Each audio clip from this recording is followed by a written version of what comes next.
employers should just not receive these requests for document requests and just turn around, produce a personnel file and time records and everything else they think is relevant. It could lead to more litigation. You could be disclosing more information than you need to that could create more problems for the employer.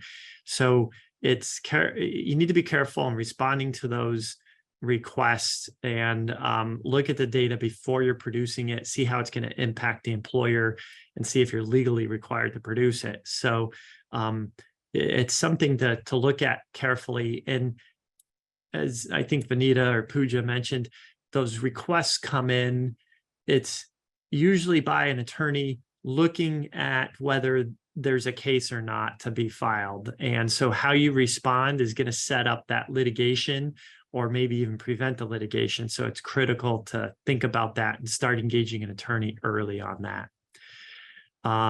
Great. So we're moving along with a lot of information.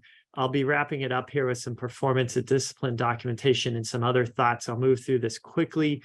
Again, apologize if I'm moving through it fast, but we will make the slides available. So just some considerations for documenting performance and discipline. Obviously, it needs to be consistently applied, needs to be timely, needs to be done close as possible to the issue that arose in the workplace. And then consider including witness statements. And I would say it depends on the severity of the offense on whether you need to get witnesses or not, but consider it. And then one issue we see quite a bit is subjective language being used. And Vanita mentioned this, like opinions being included in a personnel file. We want to stay away from that. So avoid language such as attitude problem or often late. Instead, use language that is very objective. For example, I've got some examples here. On Monday, you made a rude comment stating this to a customer, or documenting the dates the employee was late and how late they were. And again, to Vanita's point, I don't know if I'd necessarily attach the time records. It depends, but generally, if you set it out in the documentation on this date, you were late by this many, minutes, by half an hour, and so on, just documenting that would be great. I've got some other examples, the difference between objective and subjective language that we like to see in the write-ups.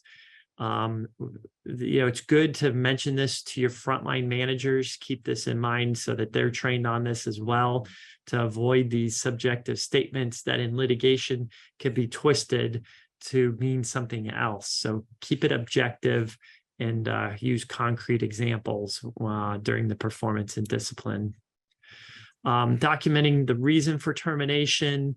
I've got some thoughts here. Sometimes the employer doesn't want to come out if there's a termination and they have for cause or it's for a good reason, the termination. Sometimes the employer doesn't state that good reason and just says, we've got to move on.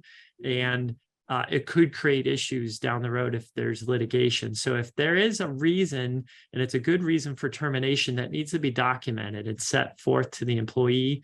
Now, you've got to use some good bedside manner on how you present that to the employee. You don't want to be rude or unprofessional about it. It could create litigation for you, but it's good to set it out if you've got a good reason for disciplining the employee. Got some other considerations set out on this slide as well that you can review. Some other considerations for the documentations. Talk to your frontline supervisors and make sure they understand which forms, if any, are available for them to document discipline, absences, or other routine issues. Also think about whether managers have standard forms for do you need to have them? And then how are the employee absences documented? Where also, once these write-ups are provided to the employee, where do they go from there? Who's responsible for saving this document in the paper file or electronically, and have a system in place for that.